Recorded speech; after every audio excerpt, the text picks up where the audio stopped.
जो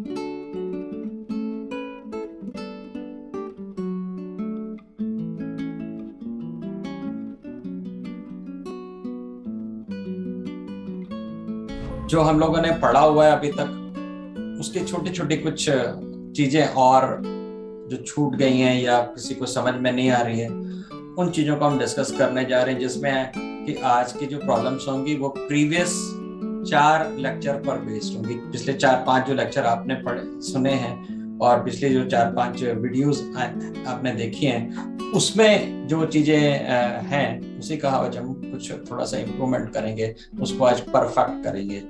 हम लोगों ने पिछले दिनों में जो क्लासेस अटेंड करी थी वो थी रिवॉल्यूशन से रिलेटेड, फिर फ्री रिजर्व से रिलेटेड, और कुछ और जनरल रिजर्व हो गए या कुछ रिजर्व से रिलेटेड हो गई क्लासेस। तो इनके साथ में कुछ और एडजस्टमेंट्स या कुछ इसमें और इम्प्रूव करेंगे, और आज फाइनली जितना हमने पिछले वीक में पढ़ा वो सबको आज हम ठीक करेंगे या इसको इम्प्रोवाइज करेंगे। चल रहा हूँ मैं आपके साथ व्हाइट बोर्ड पे, और आज की क्लास में मैं कुछ भी नया नहीं पढ़ा रहा हूँ, सारे के सारा प्रीवियस वाली क्लासेस का जो है उसी का इम्प्रोवाइज फॉर्म है, और उसी को एक तरह से कह लें रिवाइज करेंगे या उसको थोड़ा सा परफेक्ट करेंगे, और नेक्स्ट क्लास से हम नया टॉपिक स्टार्ट करेंगे। एडमिशन चैप्टर हमारा चल रहा है और क्वेश्चन नंबर 52 स्क्रीन पे है, इसी को हम पहले थोड़ा सा डिस्कस करते हैं। देखिए, ये रिवॉल्यूशन अकाउंट का रिवीजन है, ऐसा समझ लीजिए, कह लें एक बार थोड़ा सा रिकॉलिंग है, और आगे वाले चैप्टर में भी इसी तरीके से हमने रिवॉल्यूशन अकाउंट बनाना होता है। रिवॉल्यूशन को आज हम लोग परफेक्ट कर लेते हैं, ठीक है। चलिए शुरू कर रहा हूं मैं। तो क्वेश्चन नंबर 52 में पढ़ रहा हूं आपके साथ। Eight the time of admission of A partner Suresh, assets and liabilities of Ramesh and Naresh were valued as follows। एक पार्टनर को ये लोग एडमिट कर रहे हैं, और जब ये एडमिट कर रहे हैं तो रमेश और नरेश ने रिवॉल्यूशन किया और ये सामने जो है चीजें चेंज करी गई। तो साथ के साथ हम लोग करते हैं, और इसके लिए आज हम क्या करेंगे, साथ के साथ जर्नल एंट्रीज भी करेंगे। तो जर्नल एंट्रीज के लिए मैं एक जर्नल सामने स्क्रीन पे आपके लेके आ रहा हूं। तो भाई अब देखिए, पहला पॉइंट है, a provision for doubtful date at the rate of 10% was made on sundry debtors, और सन्ड्री डेटर्स जो है वो 50,000 रुपीज के हैं। देखिए, डेटर्स के ऊपर प्रोविजन क्रिएट करने हैं, और जब भी प्रोविजन हमें क्रिएट करने होते हैं तो वो प्रॉफिट्स उसके लिए चाहिए होते हैं, एक तरह से हम उसके लिए अलग से रिजर्व क्रिएट कर दे रहे हैं। ये तो प्रॉपर वे हो गया समझने का, और एक शॉर्टकट तरीका भी है कि भाई जब डेटर्स के ऊपर प्रोविजन हम बना रहे हैं, एग्जैक्ट वे नहीं होगा तो इसका मतलब कुछ पैसे डूबने वाले हैं, यानी कि नुकसान की बात है, तो इसलिए वो नुकसान के पॉइंट ऑफ व्यू से भी आप सोच सकते हैं। रियलिटी में तो हम यहाँ पर एक प्रोविजन को फॉर्म कर रहे हैं, क्रिएट कर रहे हैं। तो जब हम प्रोविजन को क्रिएट करेंगे तो प्रोविजन जो है वो हमें क्रेडिट करना होगा, और आपको पता है हम किसके थ्रू क्रिएट करते हैं, जितने भी प्रॉफिट्स हैं या जो लॉसेस हैं या जो भी क्रिएशंस हैं, जो एक्सपेंसेस हैं, वो सारे के सारे हम रिवॉल्यूशन अकाउंट के थ्रू करते हैं। तो रिवॉल्यूशन हमने पहले पढ़ा हुआ है, अगर आपने नहीं पढ़ा है तो आप प्रीवियस वीडियोस को जरूर देखें। आज हम लोग कुछ भी पढ़ नहीं रहे हैं, बस उसको एक बार रिकॉल कर रहे हैं ताकि हम अगले वाले टॉपिक को स्ट्रांगली अच्छे से पकड़ के कर सकें। तो रिवॉल्यूशन अकाउंट में हम लोग इसको कैसे लिखेंगे, डेबिट करना है रिवॉल्यूशन को, और किस चीज के लिए रिवॉल्यूशन को डेबिट कर रहे हैं, इनफैक्ट में हम क्या कर रहे हैं, एक प्रोविजन क्रिएट कर रहे हैं। तो to provision for doubtful debts. और देखिए, जब भी आपने प्रोविजंस क्रिएट करने हैं या जब भी रिजर्व्स क्रिएट करने होते हैं तो आपको प्रॉफिट्स की जरूरत होती है, उन प्रॉफिट से निकालते हो या उसको कहीं से हमें लेके आने होते हैं उसके लिए फंड्स को।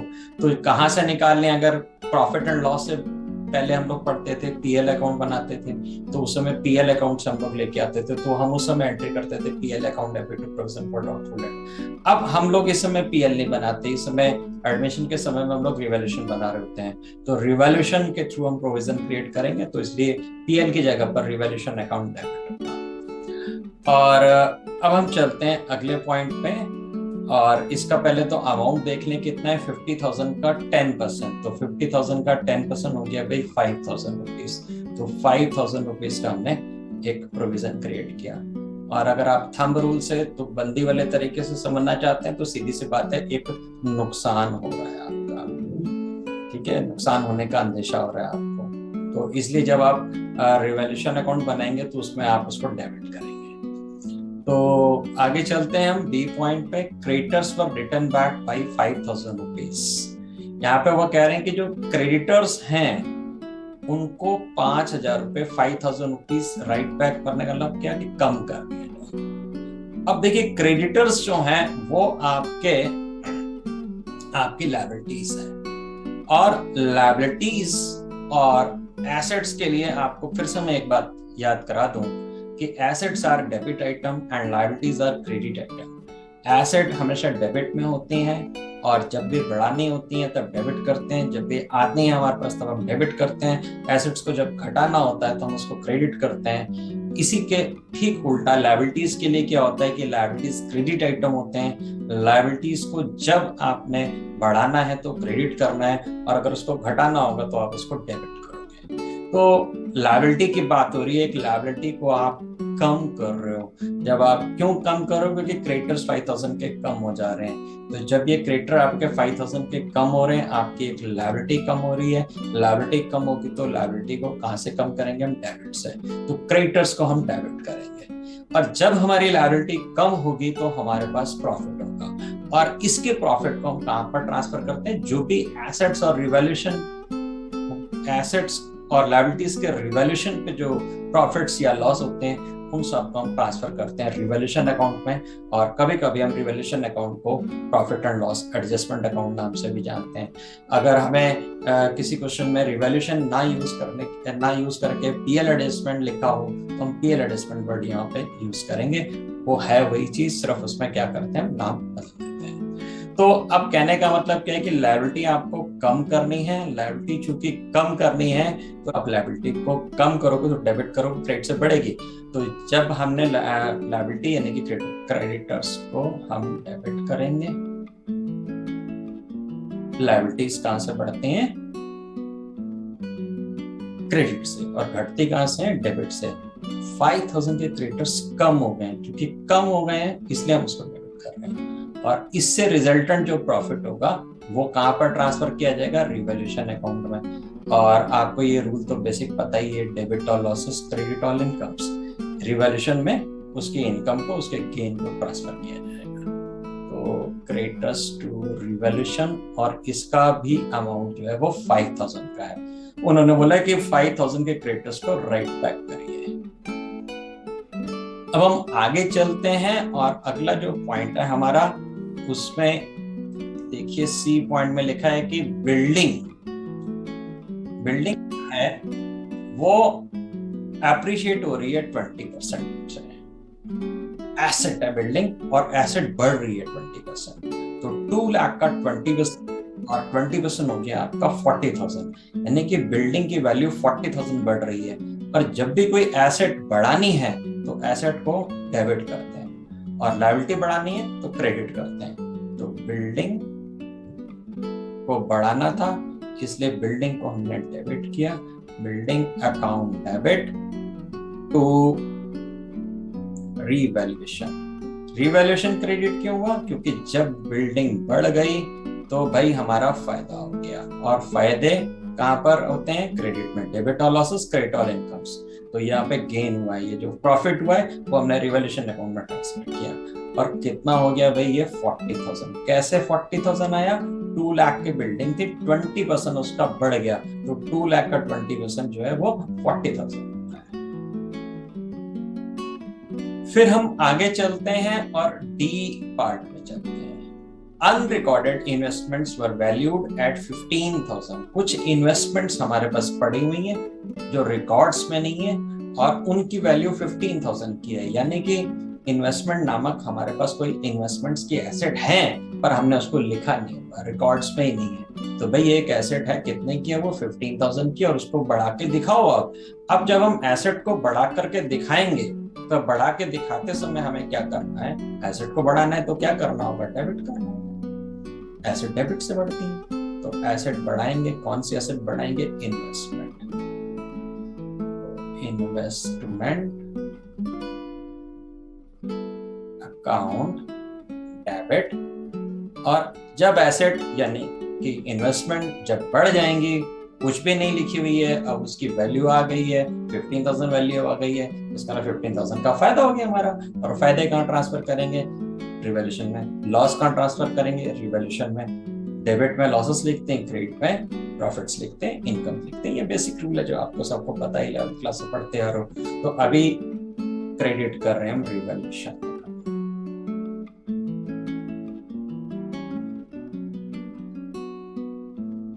और इसका अमाउंट है भाई 15,000 रुपीज। आगे चलते हैं हम और फिर बोलते हैं क्या कि ई पॉइंट में ए provision of 2,000 was made for an outstanding bill for repairs. कुछ बिल पड़े हुए हैं और रिपेयर के बिल हैं, और उसके लिए हमें 2,000 रुपीज के लगभग की कुछ जो है देनदारी आ रही है। और आउटस्टैंडिंग का मतलब पेंडिंग है, कुछ बिल्स पेंडिंग पड़े हुए हैं। तो इतने के बिल्स जो है लगभग 2,000 के बिल्स हैं जो वो कहते हैं कि हमें देने पड़ेंगे। तो उसके लिए प्रोविजन क्रिएट करें। और जब भी प्रोविजन क्रिएट करने होते हैं तो आपको एक बात ध्यान देनी होती है कि प्रोविजंस को हम क्या करते हैं, क्रेडिट करते हैं। प्रोविजंस क्रिएट करने के लिए हमें क्रेडिट करने होते हैं, और जहां से हमें प्रोविजन क्रिएट करने होते हैं वो डेबिट करते हैं। अगर हम पीएल से प्रोविजंस क्रिएट कर रहे हैं तो पीएल अकाउंट डेबिट होगा। अगर पीएल एडजस्टमेंट से कर रहे हैं तो पीएल एडजस्टमेंट अकाउंट डेबिट होगा। और यहाँ पर तो हम रिवैल्यूएशन के थ्रू करते हैं सारा काम, तो इसलिए रिवैल्यूएशन अकाउंट डेबिट होगा। अब रिवैल्यूएशन जो है वो हमारा यहाँ पर होगा डेबिट, और क्रेडिट में हम करेंगे प्रोविजन। प्रोविजंस का मतलब क्या है कि आपने कुछ प्रॉफिट्स निकाल के स्पेयर कर दिए। तो प्रॉफिट जब आप निकालोगे, जब आप बाहर करोगे, तो वो प्रॉफिट कहां से निकल रहे हैं, रिवैल्यूएशन से निकल रहे हैं आपके। इसलिए रिवैल्यूएशन को क्या करेंगे, हम डेबिट करेंगे। तो यहां पर हो गया आपका रिवैल्यूएशन अकाउंट डेबिट और इस बार प्रोविजन किस लिए है, provision for outstanding bills of repair, bills for repair. तो ये जो पार्ट है आपने यहाँ पे क्रेडिट कर दिया, provision for outstanding bill for repairs. कितने रुपए का प्रोविजन क्रिएट करना था, वो कहते हैं जी 2,000 रुपीज का। तो हमने 2,000 रुपीज का प्रोविजन क्रिएट किया। देखिए एग्जाम में बहुत कम चांसेस हैं कि जर्नल एंट्रीज भी पूछी जाए और रिवैल्यूएशन अकाउंट भी पूछा जाए, दोनों एक साथ पूछे जाए। ऐसा जरूरी नहीं है। ऐसा हो सकता है केवल आपसे जर्नल एंट्रीज पूछी जाए, या ऐसा हो सकता है कि डायरेक्ट आपसे बोल दें कि रिवैल्यूएशन अकाउंट बनाएं। इसलिए आपको दोनों वे पता होने चाहिए।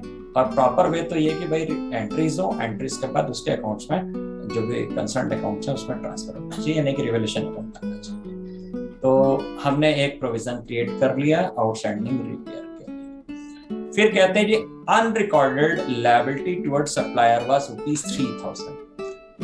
3,000 रुपीज की जो एक लायबिलिटी है वो रिकॉर्ड्स में नहीं है। सप्लायर यानी कि जो हमें गुड्स देते हैं उनको हमने 3,000 रुपए देने हैं, और ये जो 3,000 रुपए हमने देने हैं इसके लिए हमने अभी तक कोई लायबिलिटी नहीं लिखी हुई, कोई देनदारी लिखी नहीं है, रिकॉर्ड्स में नहीं। हो सकता है कोई बिल आया हो, वो मिस हो गया, कुछ ऐसी बात रही।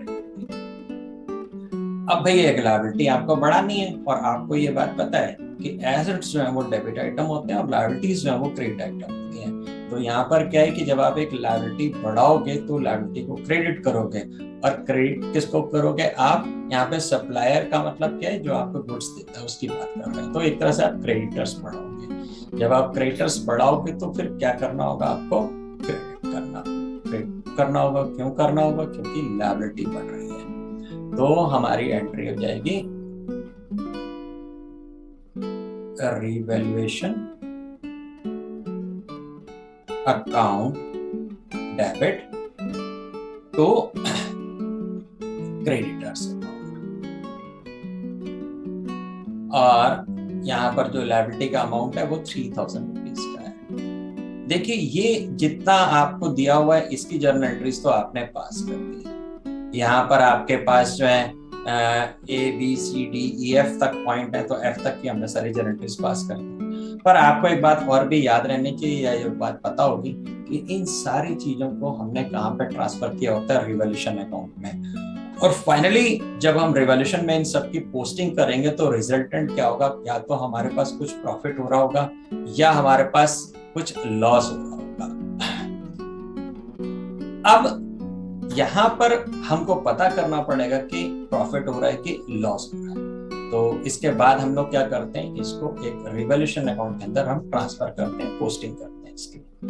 तो रिवॉल्यूशन अकाउंट में हम पोस्टिंग करेंगे तो सबसे पहले तो 5,000 रुपीज की पोस्टिंग है प्रोविजन फॉर डाउटफुल डेट की, मैंने यहाँ पर रिवॉल्यूशन अकाउंट में बनाया हुआ है, इसमें ट्रांसफर कर देते हैं। तो भाई रिवैल्यूएशन अकाउंट में to provision for doubtful debt, और कितने का प्रोविजन बनाया था हमने, ये जर्नल एंट्रीज करी हुई है बगल में, प्रोविजन बना था जी 5,000 रुपीज का, 5,000 का हमने पोस्टिंग कर दी। अब देखिए एक तरीका तो ये कि ये यहाँ से पोस्टिंग्स करी जाएं, और कभी कभी क्या होता है कि जर्नल एंट्रीज बनाने नहीं होती, वो बोलते हैं डायरेक्ट बना लीजिए। तो डायरेक्ट बनाने का तरीका मैं आपको बताते हुए चलता हूँ। पोस्टिंग्स तो आपको पता ही है कि पोस्टिंग्स आप कर लेंगे, तो एक बार डायरेक्ट बनाने वाला तरीका जो हमने पहले पढ़ा और रिवाइज कर रहे हैं, तो उसको हम डायरेक्ट बनाते हुए चलते हैं। डायरेक्ट बनाते हुए केवल एक बात ध्यान देनी होती है कि भाई कोई नुकसान हो गया तो डेबिट कर दो, लॉस हो गए डेबिट कर दो, डेबिट और लॉसेस का रूल होता है। और अगर गेन हो गया है, कोई फायदे हो गए हैं, तो क्रेडिट कर दीजिए उसको आप। बस इसी प्रिंसिपल पे आपको चलना है, और ये बड़े बुद्धिमानी से आपको सोचना है कि भाई इसमें हमें फायदा हो रहा है कि नुकसान हो रहा है। तो चलिए अब इस कॉन्सेप्ट पे शॉर्टकट के तरीके से बिना जर्नल एंट्रीज पास के हम डायरेक्ट बना के देखते हैं कि हम कैसे करेंगे। तो कहता है कि बी पॉइंट में creditors were return back by 5,000, जो क्रेडिटर्स हैं उनको आप क्या कर दोगे, 5,000 रुपए कम कर दोगे। क्रेडिटर्स को 5,000 कम कर दो, यानी कि एक लायबिलिटी हमारी कम हो जा रही है, तो कम हो जा रही है तो फायदा है। फायदे कहाँ रखते हैं, गेन कहाँ रखते हैं आप, सारे के सारे गेन्स जो हैं वो आपने क्या कर रहे हैं, आपने सारे के सारे फायदे क्रेडिट करने होते हैं। तो हम लोग यहाँ पे लिखेंगे बाई क्रेडिटर्स, शॉर्टकट से कर डायरेक्ट बिना जर्नल एंट्री के। फिर अब फायदा नुकसान सोचना और कुछ नहीं। कितने रुपए का फायदा हो गया था जी, 5,000 रुपीज का। फिर आगे देखते हैं, बोलते हैं कि बिल्डिंग की वैल्यू एप्रिशिएट हो गई। एप्रिशिएट होने का मतलब बढ़ गई यानी कि एक एसेट बढ़ गई, एसेट बढ़ गई यानी कि फायदा हुआ 2 लाख का 20%, यानी कि 40,000 रुपीज का फायदा हो गया। यहाँ हमने फायदे क्रेडिट करने हैं, इसलिए हमने लिख दिया। और किससे फायदा हो रहा है जी, बिल्डिंग से हो रहा है, यहाँ पे बाय बिल्डिंग लिख दिया जाएगा। और अगर आप पोस्टिंग करके चलोगे तो भी यही एंट्री आनी है। हम डायरेक्ट भी करना सीख लें, डायरेक्ट करना इसलिए सीख लें भाई, क्वेश्चन में अगर हमसे उन्होंने बोला है कि आप रिवॉल्यूशन बनाइए और जर्नल एंट्रीज पास मत करिए, तो जरूरी जर्नल एंट्रीज बना करके उसके ऊपर टाइम थोड़ी ना खराब करना है, तो हम डायरेक्ट बनाएंगे। और अगर आपने जर्नल एंट्रीज बनाई है तो आप उसकी पोस्टिंग करके भी कर सकते हो, अगर वो कह रहे हैं ऐसा करने के लिए। तो हम आगे चलते हैं। डी पॉइंट में कह रहे हैं जी एक अनरिकॉर्डेड इन्वेस्टमेंट है 15,000 रुपीज की। अब कोई इन्वेस्टमेंट यानी कि कोई एसेट रिकॉर्ड्स में नहीं है, उसको आप रिकॉर्ड में लाओगे। जब आप रिकॉर्ड में लाओगे, कोई एसेट बढ़ाओगे, एसेट बढ़ेगी तो फायदा हो गया। भाई आपके पास कोई भी इन्वेस्टमेंट नहीं थी, वो कहते नहीं कि वो 15,000 की इन्वेस्टमेंट निकल आई, वो पहले कभी 0 लिखी गई होगी और इनफैक्ट में वो 15,000 की निकली, तो आज फायदा हो गया ना। तो इसलिए हम इसको क्रेडिट करेंगे, हम लोग लिखेंगे बाय इन्वेस्टमेंट से फायदा हुआ। और कितना फायदा हुआ है जी, 15,000 रुपीज का। फिर इसके बाद वो कहते हैं कि 2,000 रुपीज आउटस्टैंडिंग है बिल फॉर रिपेयर्स, कुछ बिल्स पड़े हुए हैं, उनका प्रोविजन क्रिएट करो। लगभग 2,000 रुपए की देनदारी आएगी। अब देनदारी आएगी तो भाई आपका यहाँ पे नुकसान हो रहा है, पहले से नहीं लिखा हुआ था, अब आपको देने पड़ेंगे पैसे, तो ये आपके लिए लॉस हो रहा है। तो यहाँ पे हम लिखेंगे to provision for outstanding bills for repairs. और इनका जो अमाउंट है वो है आपका 2,000 रुपीज का। तो हमने यहाँ पे 2000 रुपीज दिया। अब इसके बाद अगला पॉइंट क्या है, एफ पॉइंट कहते हैं कि अनरिकॉर्डेड लायबिलिटी है 3000 रुपीज की। यहाँ पे 3000 रुपए की लायबिलिटी ऐसी है जो अनरिकॉर्डेड है, जो लिखी नहीं है। तो भाई एक लायबिलिटी बढ़ गई है, नुकसान होगा, तो हम यहाँ पे लिखेंगे कौन सी लायबिलिटी है, क्रेडिटर्स का पेमेंट करना है। कितने रुपए की क्रेडिटर्स हैं जी, 3000 रुपीज के। तो इस तरीके से जो है आपके पास यहाँ पर जो है आपने डायरेक्ट इसको करना सीख लिया। अब आपको पता है कि कुछ चीजों में फायदा हुआ, कुछ चीजों में नुकसान हुआ, और ओवरऑल हमें अब पैक करना होगा, चेक करेंगे कि कितना प्रॉफिट हुआ और कितना लॉस हुआ। तो अब हम इसका टोटल करते हैं, और जैसे कि हम टोटल कर रहे हैं तो यहाँ पे दिख रहा है क्रेडिट साइड का टोटल बड़ा है, तो क्रेडिट में टोटल आ रहा है 60,000 और ये 15 मिला के 60,000, और हमने इधर 60,000 लिख दिया, और 60,000 में से इस तरफ टोटल आ रहा है 10,000, और 10,000 को हमने यहाँ से माइनस कर दिया, तो 60,000 में से 10,000 माइनस होने के बाद रह गया 50,000। तो भाई यहाँ पर 50,000 रुपीज का प्रॉफिट आ गया। और इसके बाद इस प्रॉफिट को ट्रांसफर कर देते हैं ओल्ड पार्टनर्स को उनके कैपिटल अकाउंट में और उनके प्रॉफिट शेयरिंग।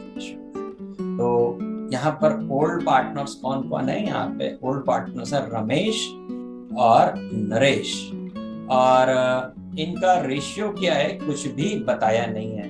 तो बेसिक रूल आपको याद रखना है कि अगर नहीं कुछ भी बताया गया है तो इसका मतलब क्या है कि दोनों बराबर प्रॉफिट इक्वल पार्टनर्स। तो यहाँ पे हम लिखेंगे to Ramesh capital and Naresh capital, और ये जो प्रॉफिट आया है बराबर बराबर 25,000 इनको बांट दिया जाएगा।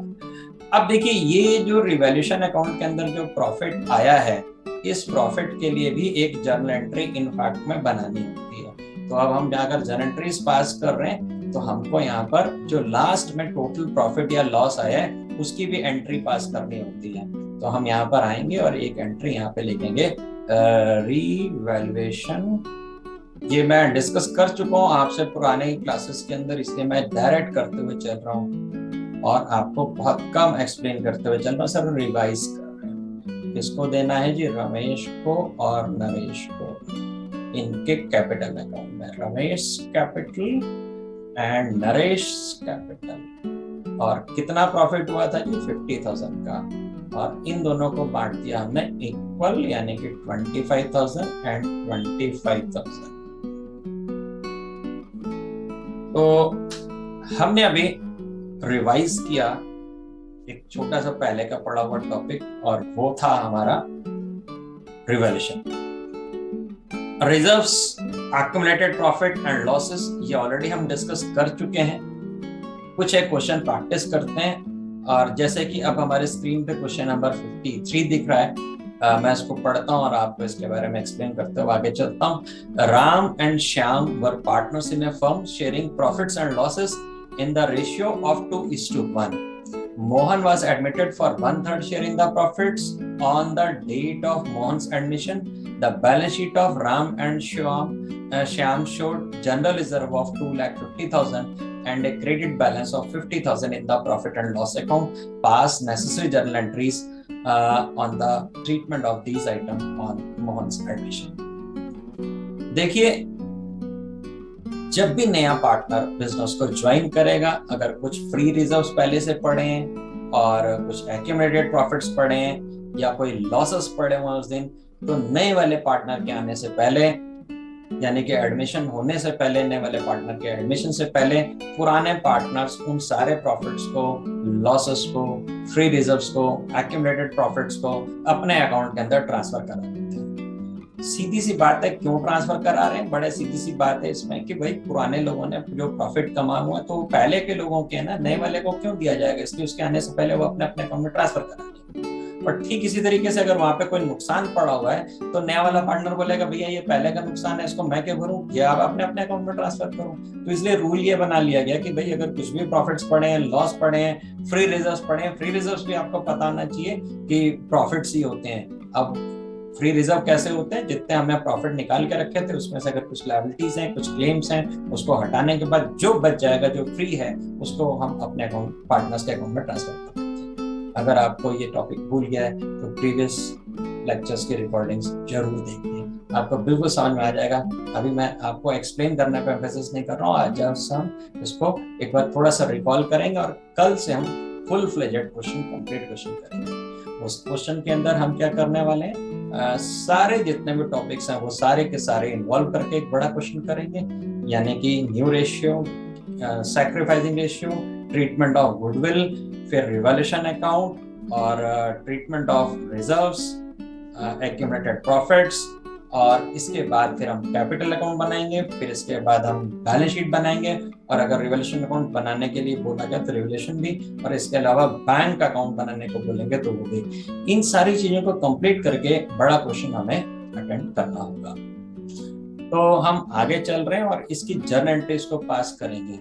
देखिए, जनरल रिजर्व्स और प्रॉफिट एंड लॉस, ये सारी चीजें क्रेडिट बैलेंसेस हैं। जितने भी प्रॉफिट्स होते हैं वो क्रेडिट बैलेंस होते हैं। देखिए, debit all losses, credit all incomes and gains का जो रूल है, उसी चीज की बात को फिर से आप समझते हुए चलें कि अगर कोई प्रॉफिट एंड लॉस का डेबिट बैलेंस लिखा हुआ है तो आपको समझ आना चाहिए कि प्रॉफिट एंड लॉस का डेबिट यानी कि लॉस है, debit all losses. Profit and loss का अगर क्रेडिट बैलेंस लिखा हुआ है, इसका नाम वो प्रॉफिट है। तो अब ये जो प्रॉफिट्स हैं, लॉसेस हैं, इनको हमें पुराने पार्टनर्स को उनके कैपिटल अकाउंट में ट्रांसफर करना है, नए वाले के आने के समय से पहले। वो अलग बात है कि वो इधर आ रहा होता है, हम साथ में साइमल्टेनियसली वो एंट्रीज को पास करते हैं, लेकिन उसको इन्वॉल्व नहीं करते, उसके इन्वॉल्वमेंट नहीं होता इसमें। अब देखिए, अगर रिजर्व्स की बात कर रहे हैं, जैसे कि यहाँ पे जनरल रिजर्व पड़ा हुआ है, तो जनरल रिजर्व क्या चीज है, थोड़ा सा फिर से एक बार समझ लीजिए। वो क्या है, जो प्रॉफिट्स हैं आपके, उन प्रॉफिट्स में से आपने अलग से कुछ पैसा सेपरेट कर दिया और इसको जनरल, कभी इमरजेंसीज के लिए, कॉन्टिजेंसीज के लिए आपने सेपरेट कर दिया है वो प्रॉफिट्स। तो जब वो केवल उसका देखा जाए तो नाम बदल गया, तो अब जब नया पार्टनर आ रहा होगा तो ये जितने भी जनरल रिजर्व है, रिजर्व फंड है, कॉन्टिजेंसी रिजर्व्स हैं, इन सब को हम क्या कर देंगे, पार्टनर्स के कैपिटल अकाउंट में ट्रांसफर कर देंगे कि इन फैक्ट में उनके ही रखे हुए प्रॉफिट्स हैं। अब देखिए, ये क्रेडिट आइटम होते हैं, जो प्रॉफिट्स, जो रिजर्व्स, ठीक है। अब जब हम इनको ट्रांसफर करेंगे तो भाई क्रेडिट की चीजें ट्रांसफर करने के लिए उसको क्या करना पड़ेगा, डेबिट करना पड़ेगा। कोई भी चीज डेबिट किया उसको ट्रांसफर करना है तो क्रेडिट करेंगे, और क्रेडिट की चीजें उसको ट्रांसफर करना है तो डेबिट करेंगे। तो यहाँ पर हम इनको ट्रांसफर करेंगे तो हमारी यहाँ पे क्या होगा, जनरल रिजर्व जो है वो डेबिट हो जाएंगे, general reserve account debit,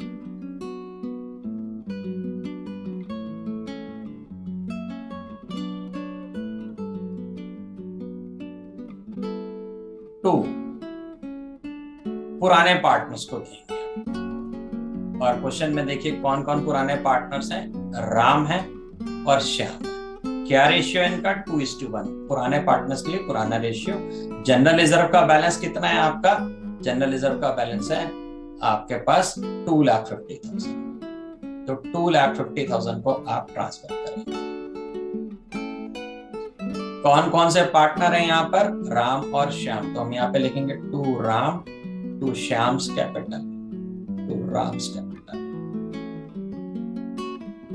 account.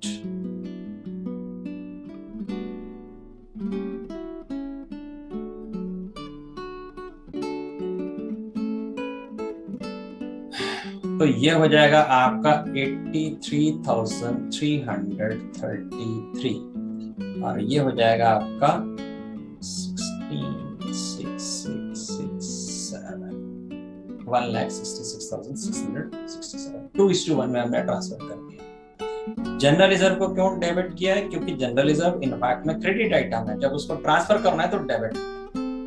इसी तरीके से उन्होंने बताया कि प्रॉफिट एंड लॉस भी क्रेडिट में पड़ा है तो उसको हम ट्रांसफर करेंगे।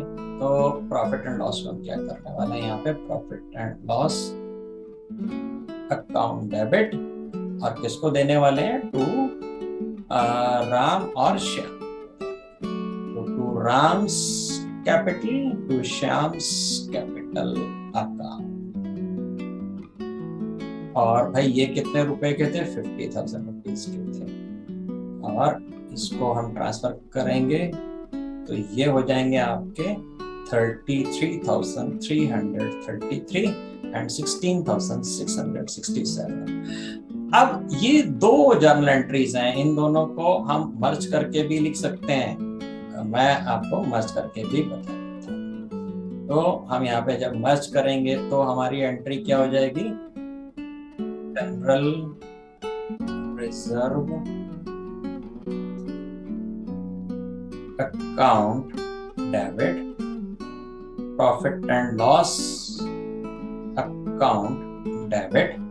जनरल रिजर्व में था 2,50,000, प्रॉफिट एंड लॉस में 50,000, और टोटल हमारे पास प्रॉफिट्स कितने होंगे 3 लाख, और टू किस किस को देने हैं, राम को और श्याम को। तो to Ram's capital and to Shyam's capital account, और 2,50,000 और 50,000 को मिला के अगर हम कर लें टोटल हो गया 3 लाख, और 3 लाख को बांटेंगे तो ये आ जाएगा 2 लाख एंड 1 लाख। अब देखिए मर्ज आपने करा, आपको इजी भी लगा होगा, कुछ दिक्कत वाली बात नहीं है, पर एक छोटी सी प्रॉब्लम हमारे आगे फंसती है। जब हम कैपिटल अकाउंट बना रहे होते हैं तो हमें थोड़ा सा पोस्टिंग में वाइजली सोचना होता है। अगर हम मर्ज कर देते हैं तो कोई फर्क नहीं पड़ता। अभी हम इस टॉपिक को जब कैपिटल अकाउंट बनाएंगे एक बार फिर से थोड़ा सा इसको इन्वॉल्व करते हुए डिस्कशन कर लेंगे। तो हम आगे चलते हैं, फिर क्वेश्चन नंबर 54 है यहाँ पे। X and Y are partners in a firm sharing profit and losses in the ratio of 3. On 1st April 21, they admit Z as a partner for 1/5 share in the profits. On that date, there was a balance of 1,50,000 in the general reserve and a debit balance of 20,000 in the profit and loss account of the firm. Pass necessary journal entries regarding adjustment of reserve and accumulated profits.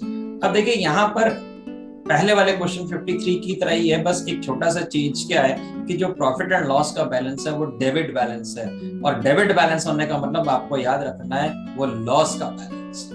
तो यहाँ पर क्या हो जाएगा, सिर्फ आपकी जो journal entry है वो प्रॉफिट एंड लॉस वाली वो पलट जाएगी, और एक्स और वाई पहले से पार्टनर है और इनका जो रेशियो है वो 3:2 है। तो चलिए जल्दी जल्दी से हम जर्नल एंट्रीज की पास कर लेते हैं।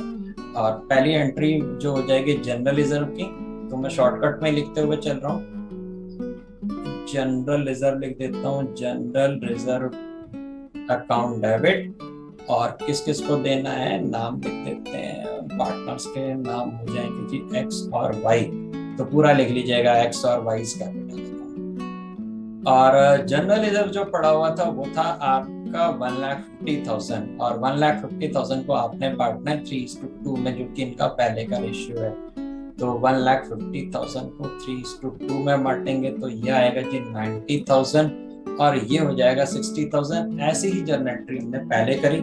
जनरल रिजर्व क्रेडिट आइटम है, आज हम इसको ट्रांसफर कर रहे हैं। जब हम ट्रांसफर करेंगे तो डेबिट से ट्रांसफर जब भी किसी को करना है, किसी अकाउंट से होना है, तो अगर वो डेबिट है तो क्रेडिट हो जाएगा, और क्रेडिट है तो डेबिट होगा, तभी वो ट्रांसफर होता है। प्रॉफिट एंड लॉस का डेबिट बैलेंस है, यानी कि लॉस बैलेंस है, लॉस बैलेंस है, तो उसको ट्रांसफर करने के लिए हमें, अब पहले जो एंट्री करी थी वो प्रॉफिट की थी, अब लॉस की है, अब हम इसलिए एंट्री को उल्टा करेंगे। तो एंट्री क्या हो जाएगी, X capital account debit, Y capital account debit to profit and loss, और अकाउंट वगैरह ये सब फॉर्मेलिटीज लिख लीजिएगा। मैं शॉर्टकट में लिख दे रहा हूँ। कितने का लॉस था, लॉस था 20,000 रुपीज का, और 20,000 के लॉस को जब हम ट्रांसफर करेंगे एक्स एंड वाई के अकाउंट में, तो ये हो जाएगा भाई 3:2 के रेशियो में 12,000 और 8,000, और ये आपका हो गया 20,000। तो इस तरीके से ये क्वेश्चन नंबर 54 भी खत्म हो गया। सिर्फ एक छोटा सा चेंज था, वो चेंज क्या था यहाँ पर कि आपको यहाँ पर ध्यान रखना था कि लॉस का बैलेंस था। अब हम और क्वेश्चन देखते हैं, और क्वेश्चन नंबर 55 पे आते हैं। और क्वेश्चन नंबर 55 में देखिए यहाँ पर उन्होंने क्या कहा है कि एक्स और वाई यहाँ पे पार्टनर्स हैं। एक्स वाई जेड 3 पार्टनर हैं पहले से। X Y and Z are partners sharing in the ratio of 5:3:2. They admit W as a partner for 1/6 share following is the extract of balance sheet as on that date. अब देखिए यहाँ पर आपको notice करें कि यहाँ पे 4 चीजें दी हुई। जनरल रिजर्व एक फ्री रिजर्व है, ये आपको पता होना चाहिए, पता है भी, मेरे ख्याल से पहले भी डिस्कशन हो चुका है। और इसी तरीके से कॉन्टिजेंसी रिजर्व भी एक फ्री रिजर्व होता है। कॉन्टिजेंसी रिजर्व का मतलब क्या हुआ है कि पार्टनर लोगों ने अपने प्रॉफिट में से कुछ पैसे निकाल करके इमरजेंसीज के लिए रखे हुए हैं। अचानक अनएक्सपेक्टेड इवेंट्स अगर हो जाती हैं, कोई घटना हो जाती है, कोई दुर्घटना हो जाती है, तो उसके लिए इन्होंने कुछ रिजर्व क्रिएट किए हुए हैं। बेसिकली रिजर्व्स होते क्या है, वो प्रॉफिट्स निकाल के सेपरेट कर दिए जाते हैं और उनका नाम बदल दिया जाता है। और नाम किस लिए बदल दिया जाता है? जिस पर्पस के लिए यूज करना होता है उस पर्पस के लिए वो एक तरह से सेपरेट कर दिया जाता है। तो यहाँ पर लायबिलिटी साइड में जनरल रिजर्व, कॉन्टिजेंसी रिजर्व और profit and loss. Profit and loss का जो लायबिलिटी साइड का बैलेंस है, ये प्रॉफिट का बैलेंस होता है, ये आपको याद रखना है। और अगर इधर पे प्रॉफिट एंड लॉस दिया होगा एसेट साइड में, तो इट विल बी लॉस, ये लॉस होगा, ये आपको याद रखना चाहिए। तो यहाँ पे ये जनरल रिजर्व भी एक तरह के फ्री प्रॉफिट्स हैं, कॉन्टिजेंसी रिजर्व भी प्रॉफिट्स हैं और प्रॉफिट एंड लॉस भी प्रॉफिट है। तो 3 यहाँ पे इनके पास प्रॉफिट पड़े। तो चाहे तो हम general reserve to XYZ, contingency reserve to XYZ, profit and loss to XYZ, ये 3 अलग अलग एंट्रियां पास करके इन प्रॉफिट्स को अलग अलग हम दें, और चाहे तो हम इसको कलेक्टिवली भी दे दें। तो अब हम क्या करते हैं, क्योंकि समझ चुके हैं हम लोगों ने पहले ऐसे क्वेश्चंस कर लिए हैं, तो हम क्या करेंगे, इनको हम डायरेक्ट एक साथ कर लेते हैं। तो भाई मैं यहाँ पर बिना जर्नल बनाए हुए ऐसी एंट्री पास करूंगा। तो क्या है, सबसे पहले क्या था इनके पास, था जनरल रिजर्व 36,000। तो जनरल रिजर्व अकाउंट डेबिट 36,000। क्यों डेबिट कर रहे हैं? क्रेडिट आइटम है, ट्रांसफर करने जा रहे हैं, भेजने जा रहे हैं पार्टनर्स के पास, तो पलट के लिखना होगा। और जनरल रिजर्व के बाद फिर है हमारे पास यहाँ पर कॉन्टिजेंसी रिजर्व। कॉन्टिजेंसी रिजर्व में कितना है इनके पास? 6,000। फिर इसके पास पड़ा हुआ है यहाँ पे प्रॉफिट एंड लॉस, ये भी हम डेबिट करके ट्रांसफर करेंगे, और 18,000। और इनको हमने किसको बांटना है? ओल्ड पार्टनर्स में, पुराने पार्टनर्स में। पुराने यहाँ पे जो पार्टनर है वो 3 हैं, X, Y और Z है, और W नया पार्टनर आ रहा है, और ओल्ड रेशियो है 5:3:2। तो 2X 2Y 2Z, X capital, Y capital and Z capital account. और रेशियो क्या होगा? 5:3:2। अब टोटल कितना हो गया? 36 और 6 42 और 18 यानी कि 60, और 60 को हम 5:3:2 के रेशियो में बांटेंगे, तो ये हो जाएगा जी 30,000। ये टोटल मैंने जोड़ लिया, टोटल आ रहा है ये 60,000। 60,000 को 5/10, 3/10 एंड 2/10, तो ये हो जाएगा आपका 18,000 और ये हो जाएगा आपका 12,000। तो ये हमने एंट्री पास कर दी। 3 अलग अलग एंट्रियां भी इसकी बनाई जा सकती हैं। पहली होगी जनरल रिजर्व टू XYZ, 36,000 को बांट दीजिए, कॉन्टिजेंसी रिजर्व टू XYZ 6,000 को बांट दीजिए, फिर PL अकाउंट डेबिट 18,000 को बांट दीजिए XYZ। इसके अलावा एक और आपको बात जो ध्यान देनी है कि एडवर्टाइजमेंट सस्पेंस जो है ये लॉस माना जाएगा। बेसिकली ये एक डिफर्ड एक्सपेंडिचर है। डिफर्ड एक्सपेंडिचर का मतलब क्या होता है कि ऐसे एक्सपेंडिचर जो बड़े अमाउंट में होते हैं उनको धीरे धीरे राइट ऑफ करते हैं। इनफैक्ट में वो लॉस होते हैं और उनको थोड़ा थोड़ा करके खत्म करते हैं कि पॉलिसी बनाई जाती है। तो अब अगर बड़े अमाउंट में जैसे एडवर्टाइजमेंट का खर्चा कर दिया जाता है तो उसको 2-3 सालों में डिस्ट्रीब्यूट कर दिया जाता है।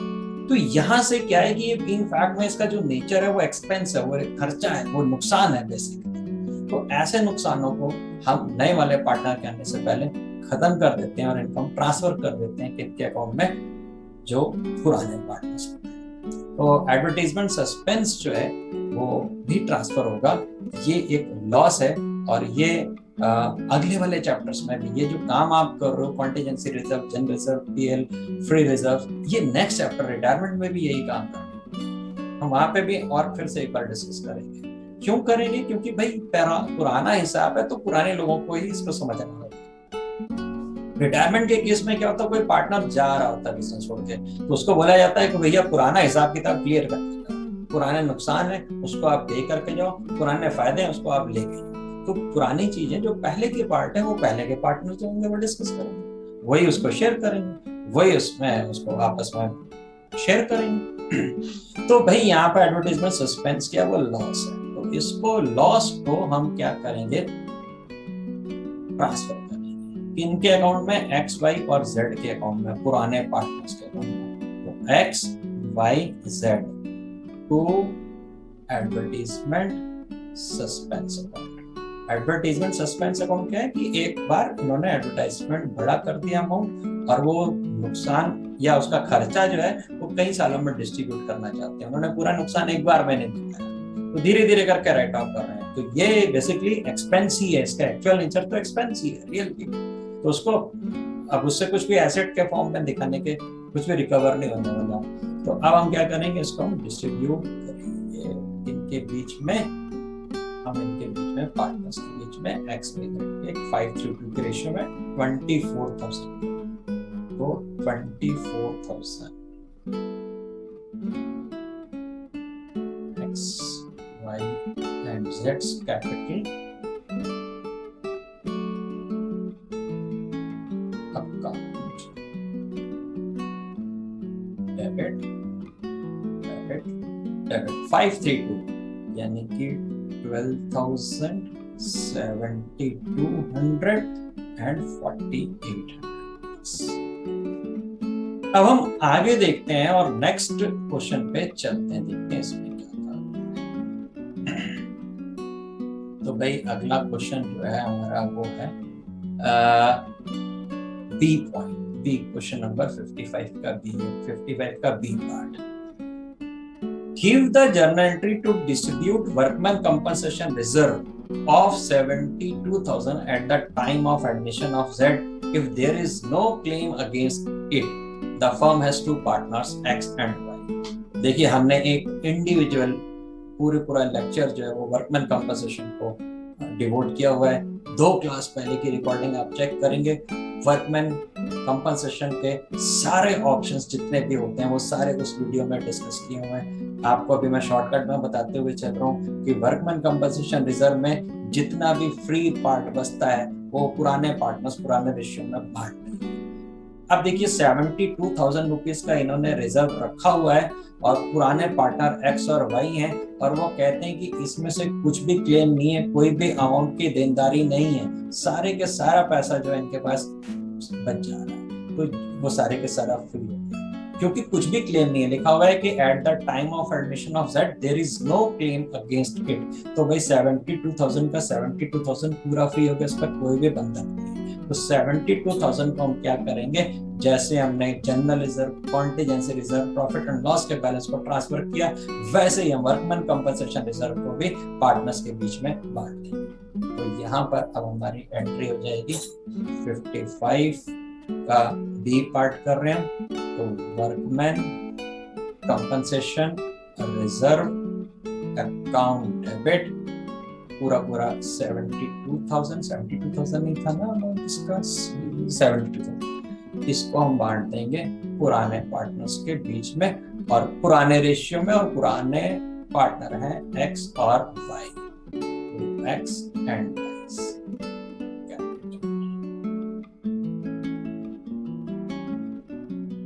अब रेशियो क्या होगा, क्वेश्चन में दिया होना चाहिए, अगर नहीं दिया होता है तो आपको हमेशा रेशियो को इक्वल मानना है। तो 36,000 एंड 36,000 ये हमने रिजर्व को डिस्ट्रीब्यूट कर दिया। अब हम चलते हैं अगले पार्ट पे, अगले क्वेश्चन पे। फिर देखिए 55 का सी पार्ट कहते हैं give journal entry to distribute workman compensation reserve of 72,000 at the time of admission of Z if there is a claim of 48,000 against it, the firm has two partners X and Y. देखिए reserves किस लिए create किए जाते हैं, किसी special purpose के लिए, किसी खास मकसद से कोई खास तरह के नुकसान को या खास तरह के खर्चे को पूरा करने के लिए हम कुछ पैसे सेपरेट कर देते हैं। यहाँ पे इन्होंने 72,000 वर्कर्स को कंपनसेट करने के लिए रखे हुए थे इमरजेंसीज के लिए, कोई इनमें से अपनेक्स हो या कुछ दिक्कत हो उसके लिए। यहाँ पर अब क्लेम आ गए हैं, उसमें से पे करना पड़ेगा। कितना पे करना पड़ेगा? 48,000। तो सबसे पहले 72,000 में से आप 42,000 रुपीज का तो क्लेम के लिए आप दे दीजिए। तो वर्कमैन कंपनसेशन रिजर्व में आप 48,000 रुपीज निकालें और इसको आप दे दीजिए वर्कर कंपनसेशन के क्लेम के लिए। यहां से 48,000 रुपीज हमने ट्रांसफर कर दिया क्लेम के लिए। क्वेश्चन नंबर 55 का सी पार्ट।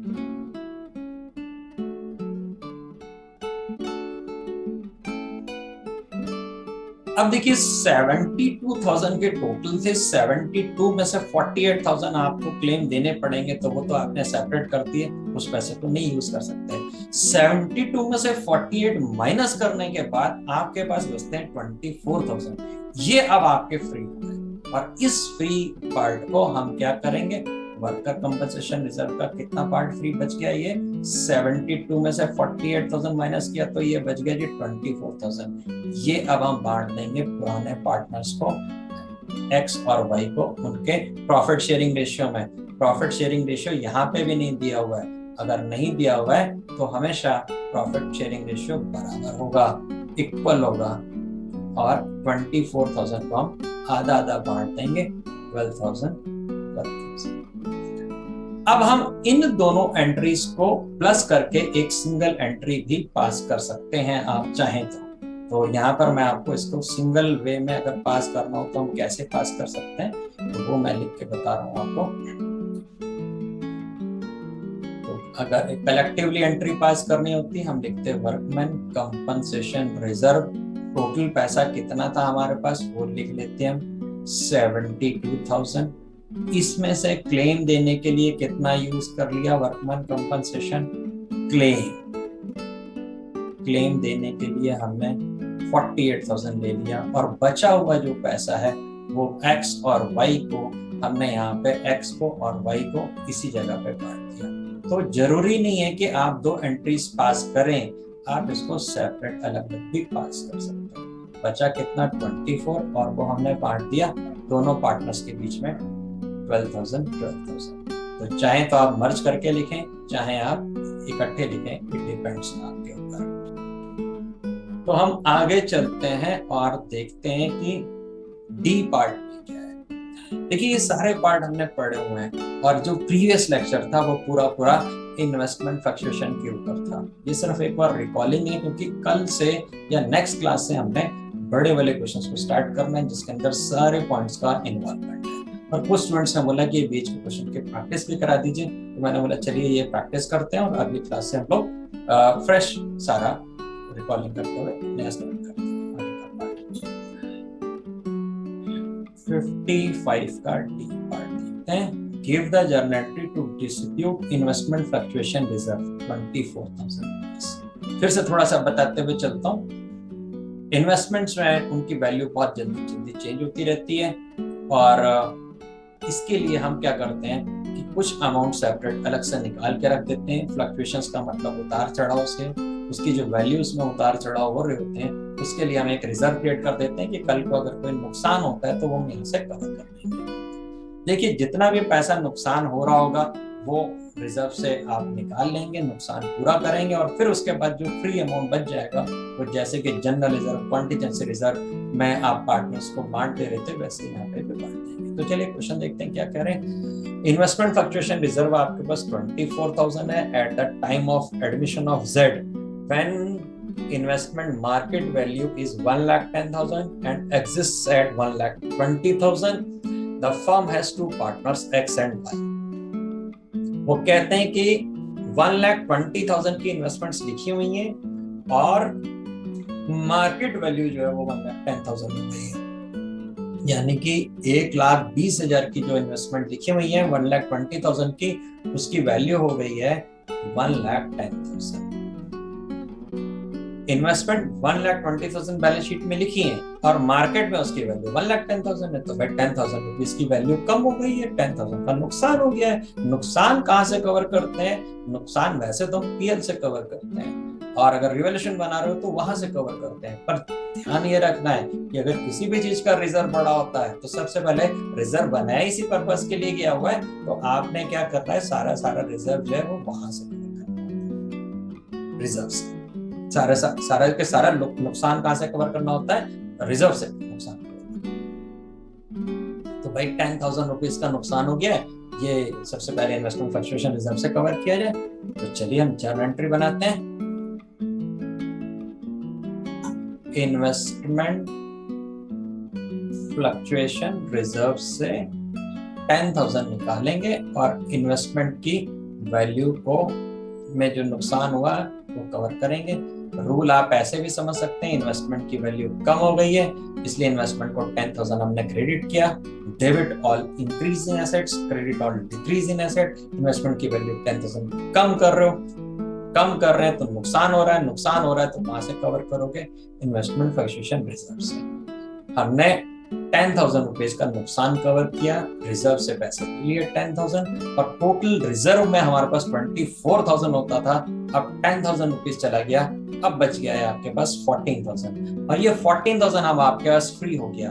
तो इन्वेस्टमेंट फ्लक्चुएशन रिजर्व में अब जो 14,000 बचा हुआ है ये पुराने पार्टनर्स को फ्री रिजर्व होने के नाते बांट दिया जाए, और किस रेशियो में? एक्स और वाई के ओल्ड रेशियो में, जो कि यहाँ पे नहीं दिया हुआ। अगर नहीं दिया हुआ है तो इक्वली। और अब आप समझ भी गए होंगे कि हम 2 एंट्रियों की बजाय एक सिंगल एंट्री भी बना सकते थे। मैं सिंगल एंट्री भी एक बार और फिर से आपको पास करके बता देता हूँ। टोटल इन्वेस्टमेंट फ्लक्चुएशन रिजर्व कितना था हमारे पास? हमारे पास टोटल रिजर्व था 24,000। इसमें से इन्वेस्टमेंट के लॉस कवर करने में कितना चला गया? इन्वेस्टमेंट के लॉस कवर करने के लिए हमारे पास से चला गया 10,000 रुपीज, और बचा हुआ जो पार्ट है वो हम बांट देंगे एक्स को और वाई को उनके प्रॉफिट शेयरिंग रेशियो, और ये हो जाएगा आपका 7,000 एंड 7,000। अब देखिए यहाँ पर सारे की सारी चीजें हमने डिस्कस जो करी हैं वो पुरानी ही है, सब कुछ पहले से ही है, और एक छोटा सा चेंज जरा सा ई पॉइंट में आ रहा है, वो ई वाले पॉइंट को हम डिस्कस करते हैं, फिर हम आगे चलते हैं। अभी तक जितना भी पार्ट है ये सारे का सारा प्रीवियस लेक्चर्स में डिटेल में पढ़ा हुआ है। अगर आपको नहीं आ रहा है तो प्रीवियस रिकॉर्डिंग्स को प्लीज जरूर देखिए, और फिर इसमें आएंगे तो आपको बिल्कुल समझ में आएगा। आज मैं आपको पढ़ा नहीं रहा हूँ, जस्ट हम उसको थोड़ा सा टच करते हुए एक बार रिकॉल कर रहे हैं ताकि हम बड़े क्वेश्चंस तक क्लास में प्रॉपर वे में कर सकें। ई पॉइंट में या ई पार्ट में कहते हैं कि give the journal entry to distribute general reserve of 4,800 at the time of admission of Z when 20% of the general reserve is to be transferred to investment fluctuation reserve. The firm has 2 partners X and Y. अब देखिए यहाँ पर क्या है कि 4,800 rupees का general reserve है। ये जनरल रिजर्व में से वो कहते हैं कि 20% जो अमाउंट है 4,800 का 20%, तो ये जो 20% है ये निकल के आएगा 48 टू जा 960 रुपीज। तो 960 रुपीज को वो कह रहे हैं कि जनरल रिजर्व में से निकाल के और एक इन्वेस्टमेंट फ्लक्चुएशन रिजर्व में डाल दिया जाए। कुल मिला के क्या है कि इन्वेस्टमेंट की कुछ वैल्यूज चेंज हो रही होंगी, इन्वेस्टमेंट का कुछ रिजर्व क्रिएट करना होगा, तो उसके लिए हमें कहीं से पैसे लाने होते हैं। जनरल वे में हम पैसे कहाँ से निकालते हैं? नॉर्मल वे में हम पैसे निकालते हैं पीएल से लेते हैं पैसे। जब पीएल नहीं होता, अब जैसे कि एडमिशन के समय में हम रिवॉल्यूशन बनाते हैं तो हम रिवॉल्यूशन से लेते हैं, तो पैसे कहीं से लेने हैं हमें, या तो पीएल से लेंगे या रिवॉल्यूशन से लेंगे, जो भी रिजर्व क्रिएट करने हैं, यानी कि उसके कहीं से ट्रांसफर होगा अमाउंट। अब हमने उसके फंड्स को क्या किया, बोलते हैं कि ये जनरल रिजर्व में रखा हुआ वहां से, तो कुल मिलाकर वो ये नहीं चाह रहे कि इसको रिवॉल्यूशन के थ्रू लिया जाए, जनरल रिजर्व से लिया जाए तो वह जनरल रिजर्व से ले लेंगे, और अगर रिवॉल्यूशन की बात होती थी तो हम revaluation to investment fluctuation reserve लिखते थे, और जब रिवॉल्यूशन नहीं होता था 11th क्लास में अगर हमें बनाना होता तो हम वहां पे लिखते थे PL account debit to investment fluctuation reserve. यहाँ पर हम रिवोल्यूशन बनाते हैं, इसलिए revaluation to investment fluctuation reserve. अब यहाँ पे बोलता है जी आप रिवोल्यूशन से ना लो, ये मतलब क्लियरली उसने लिखा नहीं है, पर इसका मतलब ये है, वो कहता है जी इसका फंड कहाँ से लो, आप जनरल रिजर्व से। तो भाई सीधी सी बात है, हम जनरल रिजर्व को डेबिट करके वहां से ले लेते हैं। तो हमारी एंट्री हो जाएगी general reserve account debit to investment fluctuation reserve. General reserve account debit to investment fluctuation reserve. कितना बोलता है जी, कहता है जी जितने का पड़ा हुआ उसका 20%, तो 4800 टोटल पड़ा है, 4800 का 20% हो गया 960 रुपीज। अब देखिए जनरल रिजर्व में टोटल हमारे पास 4800 था, अब इसमें से हमने 960 रुपीज तो यहाँ रख दिए। अब हमारे पास बचे कितने पैसे यहाँ पर, यहाँ पे बचे हमारे पास 3840। ठीक है भाई। अब ये जो 3840 है, 3840 है, इसको आप क्या करोगे, ये फ्री है, इसको आप पार्टनर्स में बांट दोगे। तो general reserve account debit 3840 to कौन कौन थे, एक्स और Y, X capital to Y's capital, और ये हो जाएगा आपका 1920।